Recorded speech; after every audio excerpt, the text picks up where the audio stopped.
Welcome to Two Bald Men Fighting Over a Comb, a podcast in which two previously proliferous pals chew the fat for your enjoyment, but more importantly, for the greater good.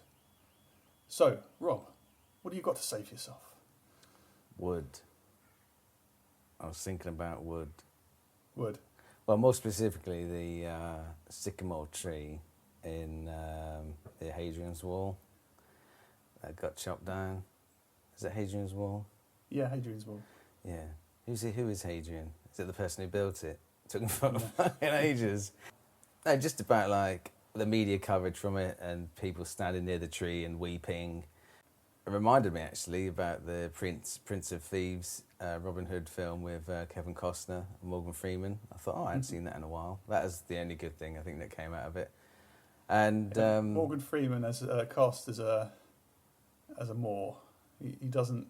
I think he was Arabian. Arabian. He didn't look very Arabic, did he? No, he didn't. But I think for the 90s, it was one of those things of like, we don't want to complicate it, treating the audience like idiots. Mm.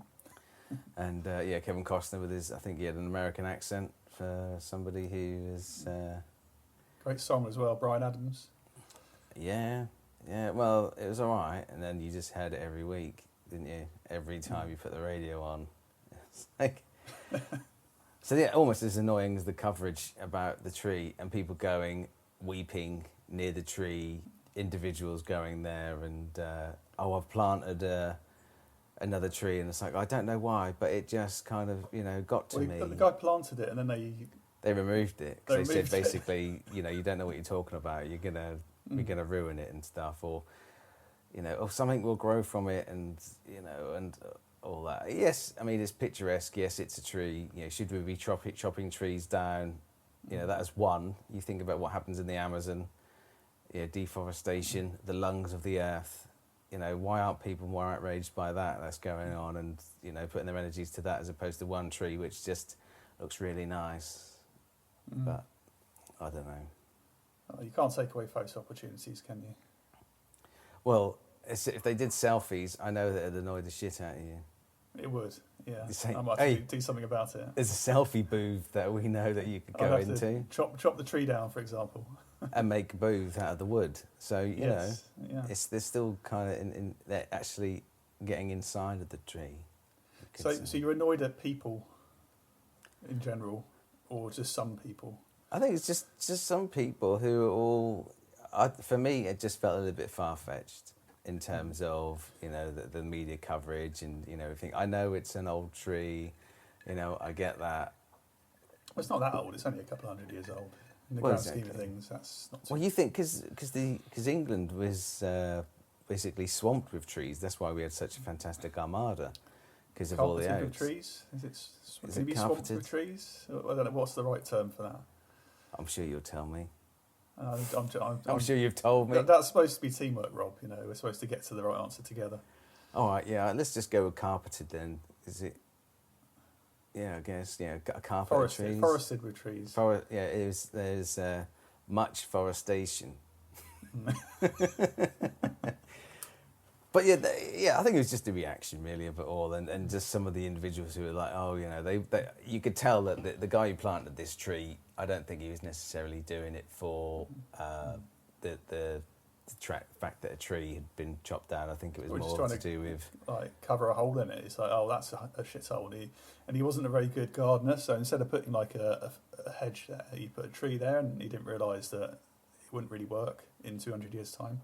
Or it could just be that bird an angry gardener would be like, no, that needs to be a hedge and chop it down. Yeah, I've got to build. Look, I'm trying to build a wall here. And why build the wall so close to a tree anyway? Do they not know that it could destabilise its foundations? If you're the tree growth, the roots. And... Well, the thing about Hadrian's Wall, anyway, is it's pretty shit. I mean, if you look at how tall it is, it's not going to really keep anyone in or out like you want a wall to. You need to talk to someone like Donald Trump or something. We're going to build the wall. We have no choice. Yeah, well, let's not go there. I mean, it's you can almost look at it, cutting that tree down as horticutral terrorism, couldn't you? Yeah, well, it's the thing they tried to arrest some people, and just look for the guy here who had a chainsaw. I mean, if Al Qaeda really wanted to Who's this guy? Al Qaeda? Al Qaeda, yeah, he's a mate of mine. Imagine if that was your name. Yeah, if they really wanted to put it to the man in like Western societies, all they need to do is a bit of horticutral terrorism, because it upsets people much more than car bombs in Iraqi streets. You know, it's like say for example they were to get some Japanese knotwood seeds or not shoots. Weed, yeah. Not wood. If they wood Japanese knotwood weeds. What did I say? Not wood. You said not wood. Okay, That's because you got that tree on your mind. I got that tree Did on it affect you? It affected me deeply. But yeah, if they were to get some Japanese knotweed shoots or seeds or whatever it grows from, and go around all the politicians and evil imperialist Western people and put it in their gardens, then it's going to grow, it's going to wipe out their property value, and like, that's so much more of a win than like putting a bomb on a bus and blowing up a few proles in the streets of London, isn't it? Well, it's interesting because I think it was I think was it a king or something who first brought it over because he was like, oh, that looks nice, and then decided to bring it over. And yeah, oh my god! Like, I had an estate last week, but now it's something out of a fairy tale, and my wife is. This is probably where the fairy tale came from. Like Jack and the Beanstalk. No, the one where was it Prince Charming? Is it Cinderella? No, what's the one where there's a princess and he's got to go through all the brambles to get to her on a hill, and she's asleep. He's got to kiss her. Prince. I don't know. I didn't pay attention in Sunday school, but.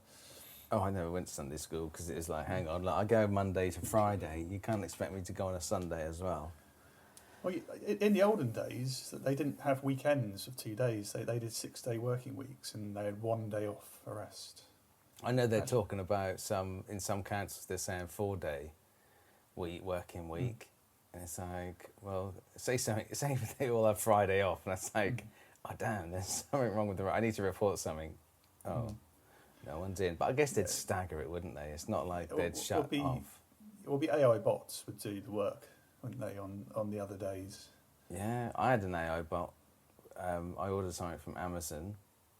It was like a USB hub extender, and I ended up getting a Google Pixel Chrome phone case. Oh, that's good. Was it delivered by a drone? No, it wasn't delivered by a drone. He looked kind of a bit dead behind the eyes. And I was like, my son was so excited, opened it up, and I was like, oh, this just must be the casing for the thing inside. And it was like, no. So I rang them up, and they said, oh, it's not been marked as delivered yet, so we can't do anything about it. So you've got someone else's delivery, basically. Yeah, well, I still have my name on the front, but that's really exciting, isn't it? Yeah, I'm quite excited by that story. Stay tuned, listeners. More of that to come. Wow. So what's been titillating your brain buds other than the sycamore tree? Well, I was getting quite excited about the new Beatles song. Well, I say I was getting excited, but then it was like, I remember in the mid-90s when they did Free as a Bird and Real Love, and there's that kind of like build-up. I remember, I think it was like Radio 1 played it as Chris Evans going down, and they were going to play it at a certain time, and I had my tape all set up, ready to record it. Old school. Yeah, and I recorded it and listened to it, but it was like, I don't know, it just sounded too, too influenced by like George Harrison and Jeff Lynne. And for me, it didn't sound like a Beatles song. It's a good song though, Free as a Bird, I like it. Yeah, no, absolutely. I remember having a nice video as well, sort of, it kind of animated. Kind of animated. They were using like video and bits, and it tied in with the anthology. I actually had a video file of the anthology, and watching it, you can really tell like it's dated in terms of the technology used. I mean, fast forward to, Get Back when it was done last year or whatever. But no, I was thinking about Real Love, and I thought, yeah, that's the second one they released, and obviously the third one they didn't bother doing anything with. And I was like, well, should I be excited about it? Should I not be excited about it? I was more excited about the Red and Blue album, which is being released, because they used... The question is, did you like the song? I liked it. Well, first time I listened to it, it was very much fun. I didn't hate it, but then I thought to myself, this just sounds really overproduced for a Beatles song. Yeah, I see that. I really like it. I think it's a good piece of music.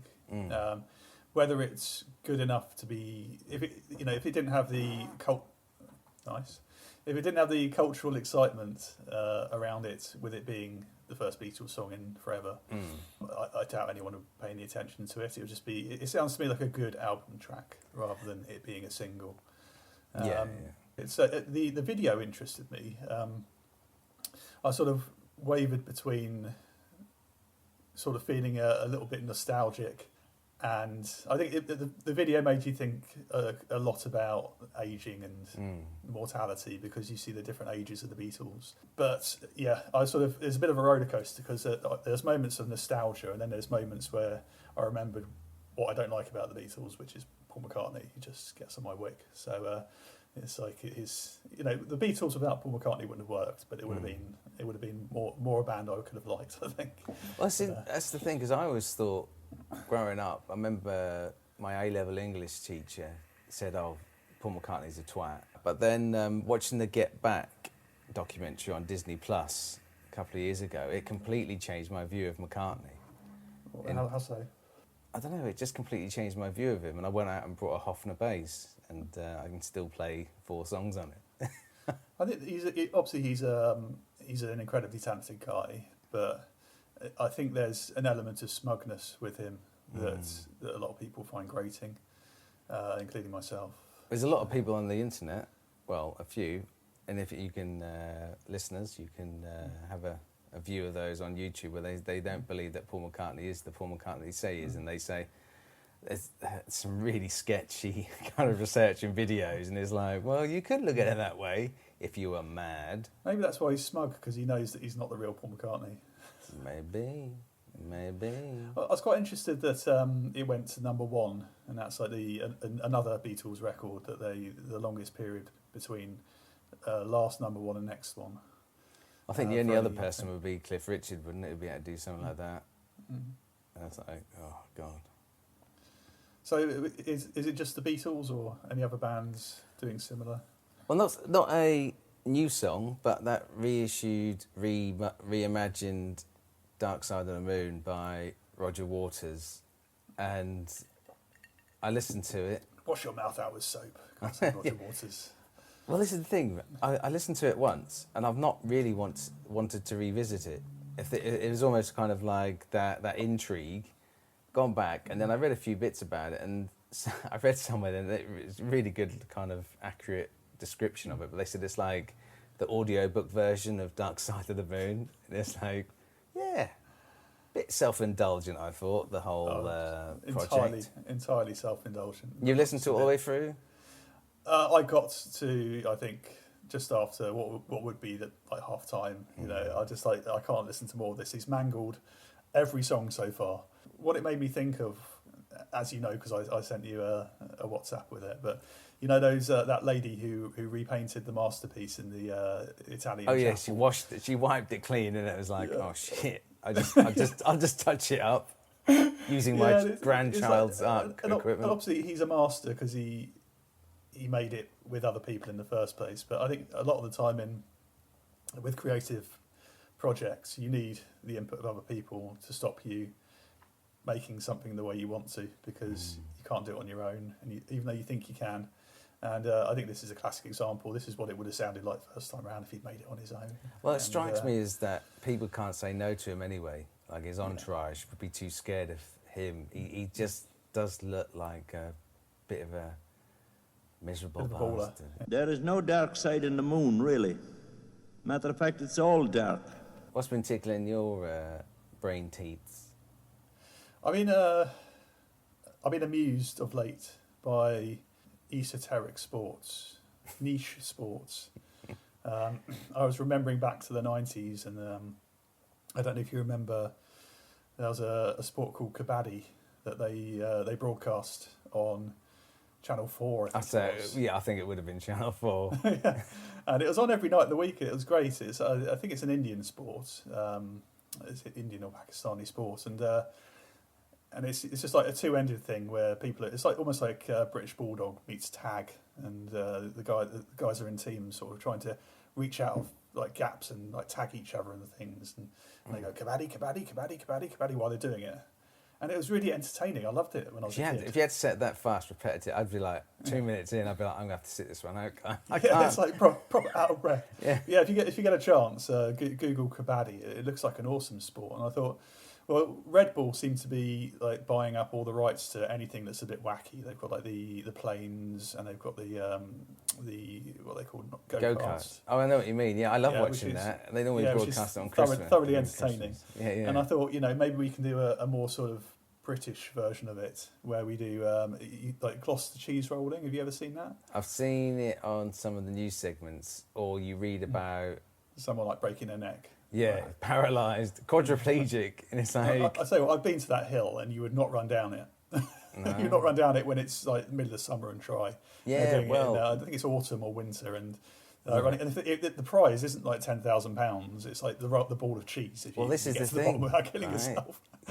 You imagine, you've just gone to that hill, no one else around, you've gone, there's no way I'd run down it. You get a whiff of that cheese, this could be yours. And then they roll it down. Your eyes roll in the back of your head, from the scent, and that's it. Tunnel vision. I want that cheese. You've got like images of the fondue you're having later on in your... Fondue for a couple of months, I would imagine. You'd need a big cauldron, wouldn't you? I wonder what cheese it is, actually. I know it's a big round roll of it, but what is it? Is it Gloucester something spot? What's the cheese from Gloucester called? I don't know, but I imagine it to be quite dirty. Imagine it like rolling through dull pup. You know what cheese is like, though? They put all sorts of things on the outside of cheese, like urine and things, to make them do weird things. Oh, well, it used to be stomach juices of an animal to help set it or something. Yeah, all sorts of weird, like, medieval shit. My wife bought some cheese the other day, and this isn't a joke, this is true. My wife, oh yeah, bloody hell. Fucking Bernard Manning. And she bought, I don't know, it was like a brie, but it wasn't a brie, and it was just kept in the fridge. Unbeknownst to me, I didn't know it was in there. I opened up the fridge, and it really smelt like my gran, God rest her soul, had farted in the fridge and closed it. Why your gran? Because I remember when I was little. Smell your farts than anyone else, do they? No, I just remember she farted.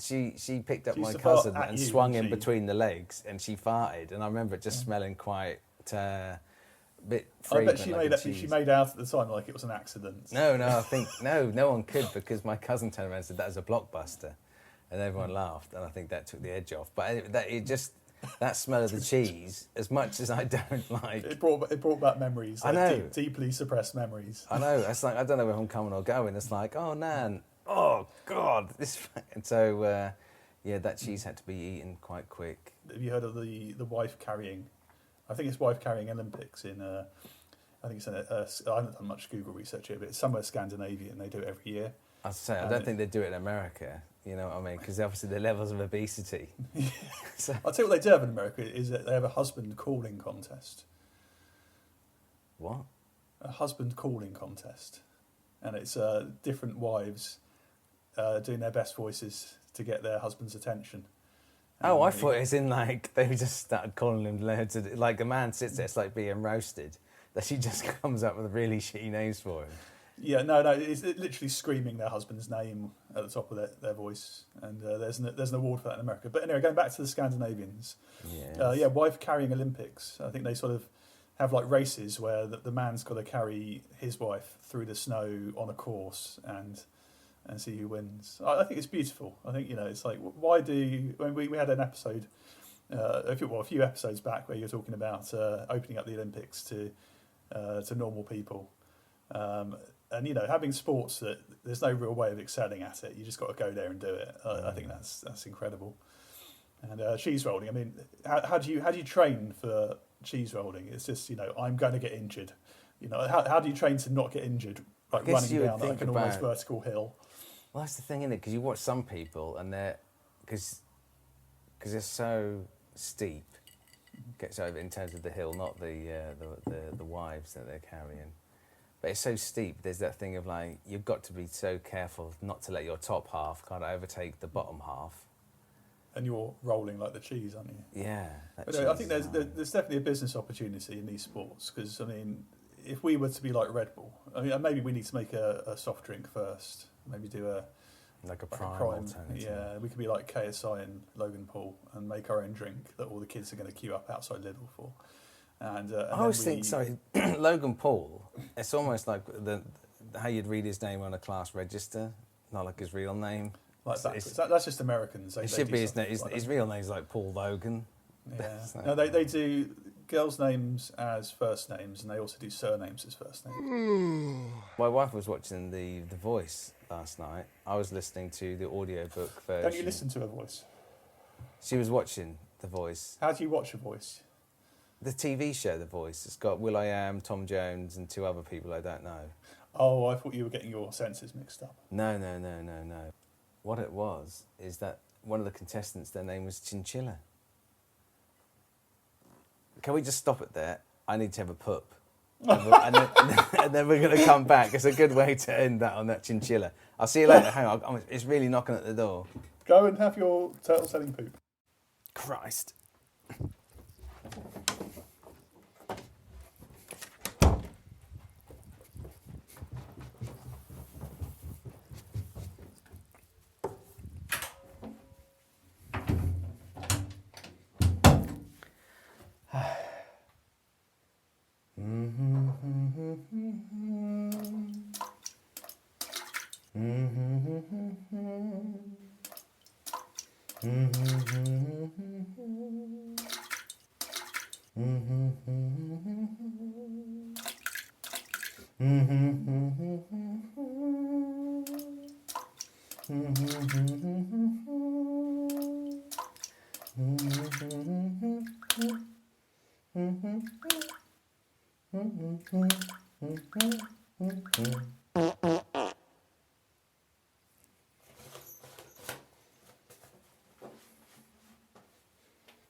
Robert, have you heard of the Somerset Gimp? Should I? I thought you were going to inquire about how am I? I think I'm about a stone lighter. Okay, let's start that again. Rob, how's your poo? Yeah, it's all right. It floated like a butterfly and stung like a bee.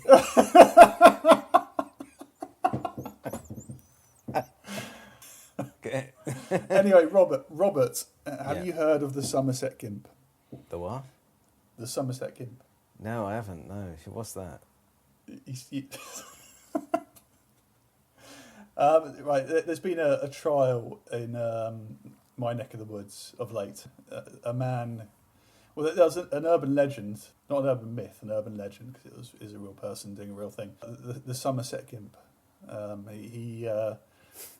People had lots of sightings of a man in Somerset villages dressed as a gimp between the hours of 9 p.m. and 6 a.m. in the morning, approaching unsuspecting people and writhing around in mud and doing in front of them?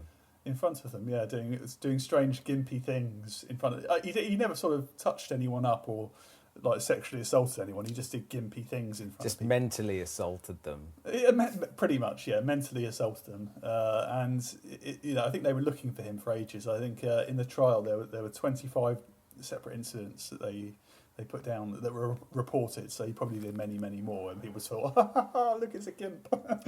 Oh, that's a bit weird. It's like, it's that guy from the Pulp Fiction film. Yeah. Bring out the gimp. So yeah, so there has been an urban legend for a while of the Somerset Gimp, and he went to trial. They found him, and rolling around in mud. Right, you're rolling around in mud. You pick him up, you cuff him. I'm not cuffing him. He's filthy. I've got a Sky News bulletin. It's great if you look at if you Google it, like the picture of him is just epic. He's got like eyes like with red crosses across them, and in like a proper full What body. in the court appearance? They didn't turn up in court like that. No, they didn't turn up in I was court gonna dressed say. like the Somerset Gimp. The guy is called Joshua Hunt, and he was a self-employed gardener, so a bit more horticultural terrorism. A guy from Claverham in North Somerset, and he was the Somerset Gimp, and he's been banned from dressing in an all-black gimp suit in public at night, and crawling, wriggling, or writhing on the ground for 5 years. Only 5 years, mind. That's a long time to crawl around on the floor, though. 5 years. It's a long time, yeah. That'd be like an endurance act, wouldn't it? So But he could wear a white gimp suit if he wanted, then. By the sounds of it. That's I like that. I like the way you've got around the legal loophole there, or found the legal loophole. Yeah. So I love that. You're good for another 5 years, Tom. You're all right. You can just have to bleach it. Can you I'll do bleach it in like leather? a fluorescent yellow gimp suit, crawling, wriggling, or writhing on the ground for 5 years. Last week's hearing heard how a man in an all-black gimp suit had terrified 2 female motorists in May this year in Bleeden, in Western-super-Mare. I could have been drinking down the pub with this guy. I mean, to be fair, if you look at a photo of him, he does look like one of us, just maybe a bit more handsome, you know. Well, it doesn't. Have you got it up on Google? Go on Google. No, I haven't. No, I've not Googled it. No. Google Just it. just send me the link. Well, no, just Google it while I've got you on the phone. He's been banned from wearing masks unless they're medically indicated. So Medically indicated. So he can't go to like a masquerade ball in case he like gets all sexy. All right. Oh yeah, I see the. I mean, it must be one of them new iPhones that they took the photo in, because if it's at night time and he's wearing black, you know, it's done well to. Yeah, it's quite a good photo. I mean, I might use that as my my image on WhatsApp. Do you know what? Oh, that's weird. That the dude Hunt. I mean, that's the thing. So was it he fined £100, paid £200 compensation to each of his victims, and £620 prosecution costs. He actually looks like One of us. no, It's just a bit more army. yeah, exactly, a little bit more army, but he looks like one of the dads who does the school pickup. Where you live? Well, yeah, of course. No, I wouldn't. Yeah, I'll go to Somerset school. I just hang around, you know, flipping egg. Is there a Norfolk Gimp? I there's a don't job- want to there's a confirm job nor deny that, because, you know, I don't want to incriminate myself, do I? There's an opportunity here, Rob. You know, you could be a copycat Gimper. I don't think I could go out in this weather just wearing leather. I'd be like, look, it's the cold weather, all right? That's why. Plus, rolling around in mud, chances are I'd be like, they'd put some pup in there and stuff, and Well, to clean that. Yeah, I mean, I don't think that matters, does it? You know, it's all about the show, isn't it? You could probably get away with it in Norfolk, I guess. Normal People for just Norfolk. be like, that's normal behaviour. That's fine. Yeah. Oh, that's Rob. Oh my God. No, talking news stories. There was a news story I heard probably about a year ago. It was set in a residential care home, and I think it was somewhere in China. And what it is that for the residents, so 70 plus years of age, they hired, I think, a stripper for them, and they came and gyrated all on. They said that apparently it was like the best time that they all had. Obviously, I would imagine predominantly all men, but they all had like a really great time. But I think there was some repercussions there, of like the people who organised it and stuff, and you know the families were outraged and everything else. But it's like, well, If you'd had a video camera there, you could have made some good TV. could have made some good TV. It was like, you got to be careful on how, you know, if she was to do a dance and, you know, do a seated dance or something. I don't know if they sit on their laps and gyrate. Could have easily broken a pelvis or something. The thing is, yeah, I mean, like, people always say, I don't know if you heard this from, like, people you know, but they say, well, when I get old and infirm, I'm going to go out and take all the drugs. I'm going to take heroin, crack cocaine, crystal meth, you know, because I'm old and I'm going to die soon. Give a monkeys. Don't give a monkey. It's going to be fine. I'm going to do all the things that I couldn't do when I was young because I had a job and kids and whatever. Now, I've heard that quite a lot from people, and it got me thinking, what if we had a TV show called Hospice Hedonism? Where you just get all these people... Yeah, oh, sorry, before you say that, right, you said, like, before I get old and infirm. So, to correctly describe my body, I could say I was firm. So infirm would be you're not firm anymore. You're a bit saggy, a bit of a. Oh, Rantalian. Rantalian. You're not. You're infirm. You're not firm. You're a Rantalian. All right. But yeah, we can. Yeah, no. I'm sorry, mate. You'd have to look up. So, in terms of all these different drugs, you'd have to look up because obviously at that age you're taking lots of life-extending drugs or. Oh, so you're worried about interactions. I mean. I think that the fact it's hospice hedonism is they're going to die soon anyway. They're in a hospice. Right. So we can let them take all of these highly illegal Class A drugs and see them have a party. I think that's the important part, is the entertainment comes from the dying people having a party. And, you know, like people watch Geordie Shore and The Only Way's Essex and all these like Love Island things. Married at First Sight or something. But they're watching it because they're sort of vicariously enjoying other people doing things that they want to do, you know, living the high life and shagging people and doing all this stuff in like glamorous locations. And it'd be similar, so people would watch it and think, okay, this is something that I've said I would do when I'm old and infirm, but I can watch old and infirm people doing it and go, ha ha, ha, look, I could be doing that. You know, maybe that isn't such a good idea. You know, it might be. Well, no, that sounds. Look at the terminal cancer patient like tripping balls. It'd be great, you know. Well, the thing is, there was that thing, wasn't there, on Netflix, that series, How to Change Your Mind, and they were saying about magic mushrooms. There was a massive study shown on there that people who had terminal illnesses were given like this dose, and they were more not welcoming of death, but it wasn't kind of like scaring the bejesus out of them. It also helped cure people of alcoholism. You know, unlike all the others. Psilocybin, it's the studies show that the brain lights up. So the way the human brain works is you strengthen neural pathways to do certain things, but also to feel certain ways. So if you light everything up rather than just the pathways that you've strengthened, then there's a chance to almost do like a turn it off and on again, reset your brain. So it sort of makes sense that anything. I suppose with terminal illness patients, you get thoroughly depressed about the fact that you're experiencing your mortality like every day. Yeah. And that's not going to make you feel.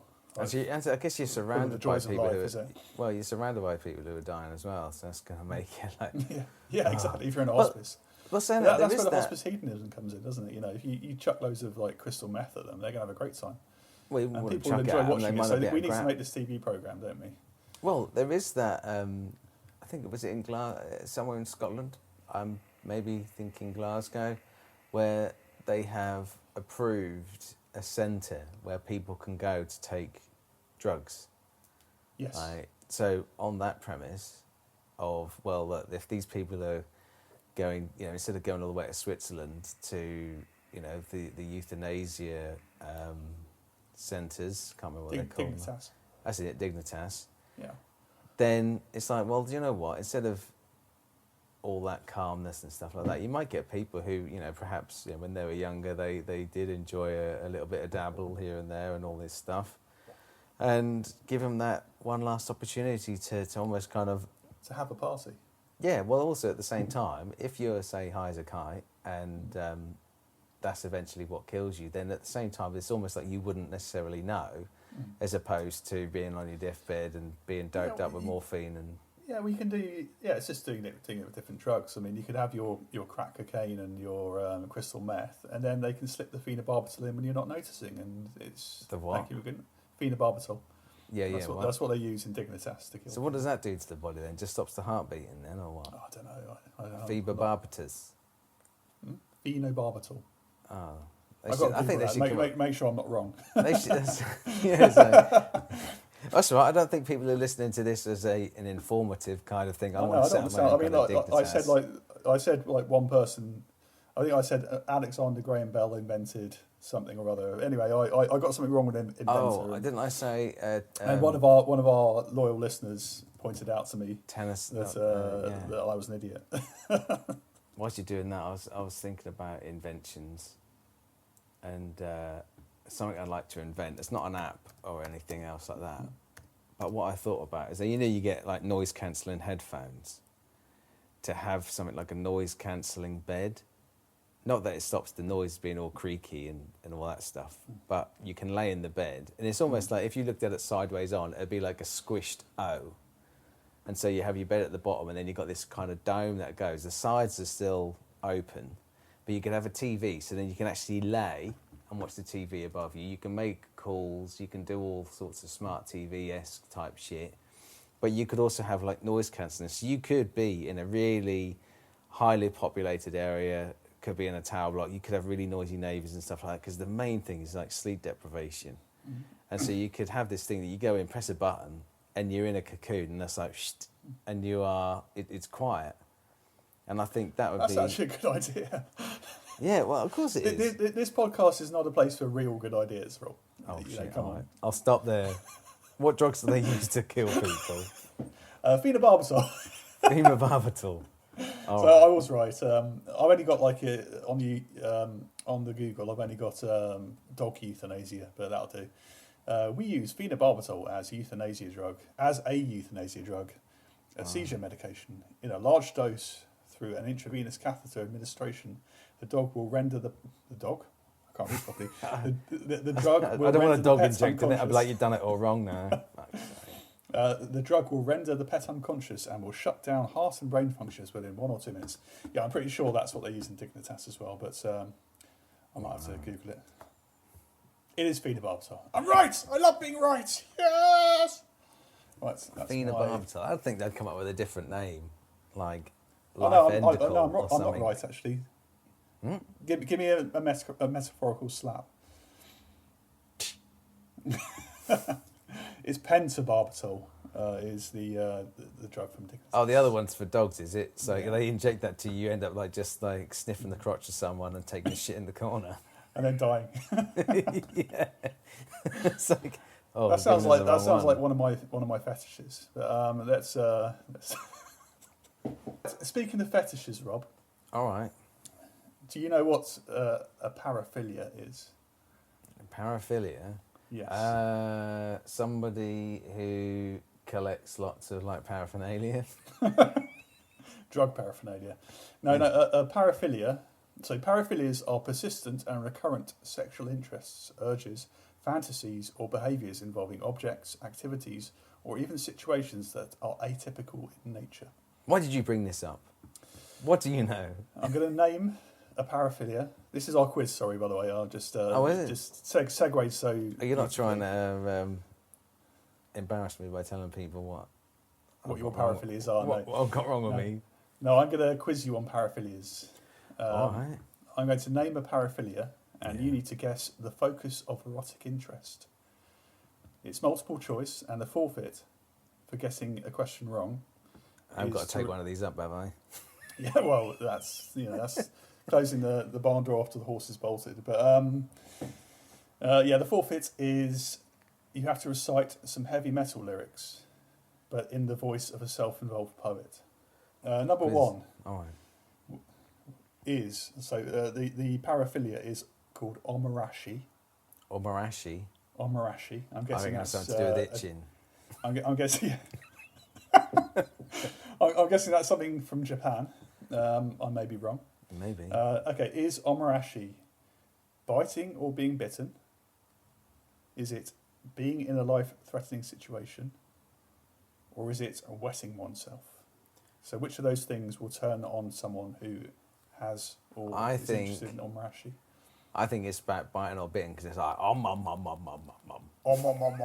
Yeah, that's what I'm thinking. Yeah, so that makes sense to me. Well, Rob, you're wrong. It is wetting oneself or having a full bladder, or someone else wetting themselves or having a full bladder and watching them do it. So you're reciting "Love Me Like a Reptile" by Motorhead. In the somebody who's a poet, right? Yes. Okay, love me like a reptile. Knew I had to bite you, baby, when I first laid eyes on you. That moment turned me on. I can't believe it's true. And I like to watch your body sway. I've got no choice. I'm gonna twist your tail. Love me like a reptile. Love me like a reptile. I'm gonna sink my fangs in you. That's beautiful, Rob. I got a tear in my eye.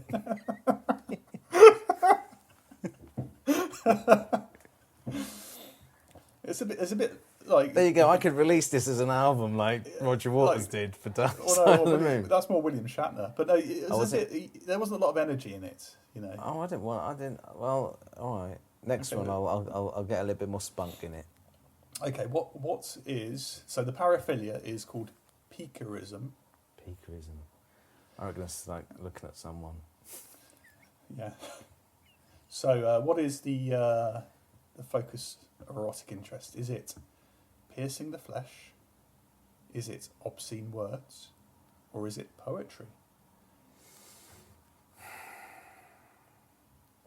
I'm gonna go with poetry.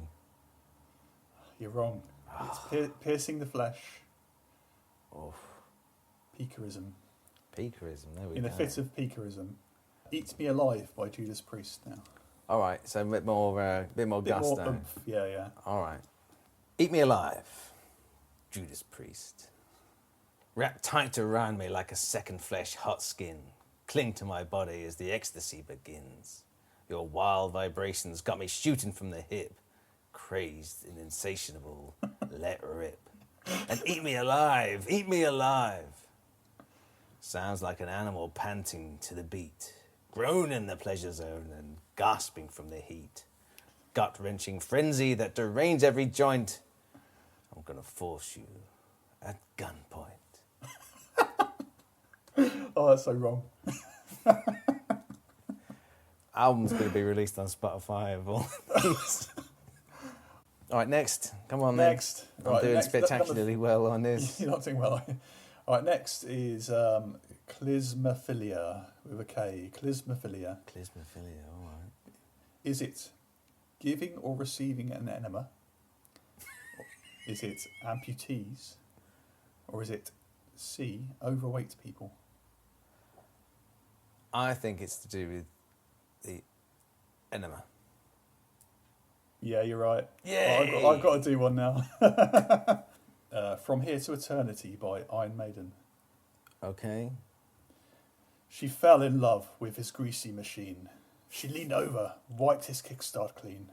She'd never seen the beast before, but she left there wanting more.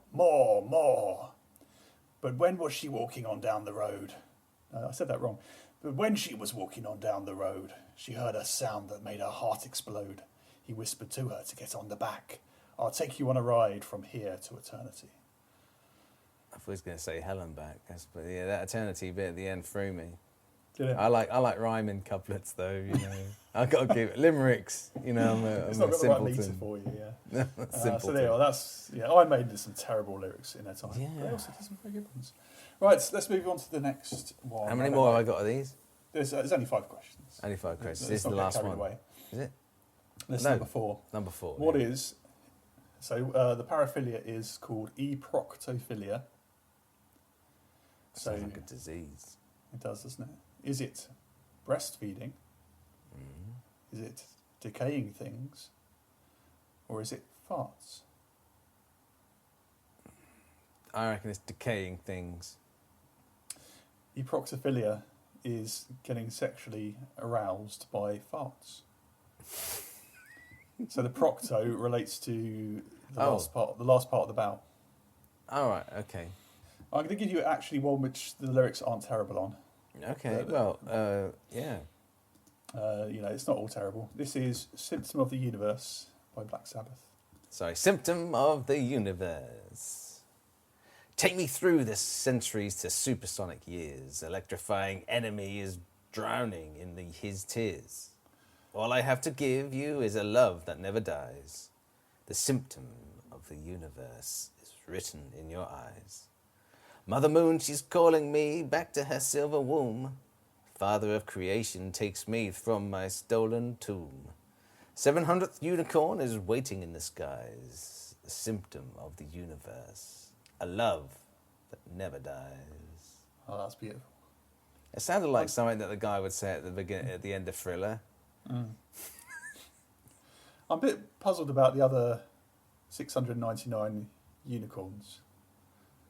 Yeah, well... Why the 700th unicorn? That's very strange. Well, the thing is, I thought they were rare. If there's 700th of them, 700 of them. 700th? If there's 700th of them, then it can't be that all rare, can they? Number 5. Right, yeah. This is the last one. Okay. So the paraphilia in question is called dendrophilia. Dendrophilia. So is it an erotic interest in firearms, trees, or being crawled upon by insects? I am thinking crawled upon by insects. Oh, you're wrong again. I love it. Oh my god. In a nice circle from the start of the episode, it's trees. So if you're a dendrophiliac, you're not just a tree hugger, you're a tree shagger. Bloody hell. Got word? Well, this is Calling Dr. Love by Kiss. Okay. You need my love, baby. Oh, so bad. You're not the only one I've ever had. And if I say I want to set you free, don't you know you'll be in misery? They call me Dr. Love. I've got the cure you're thinking of. And even though I'm full of sin, in the end, you'll let me in. You'll let me through, there's nothing you can do. You need my lovin', don't you know it's true? So if you please, get on your knees. There are no bills, there are no fees. Baby, what's your problem is, the first step of the cure is a kiss.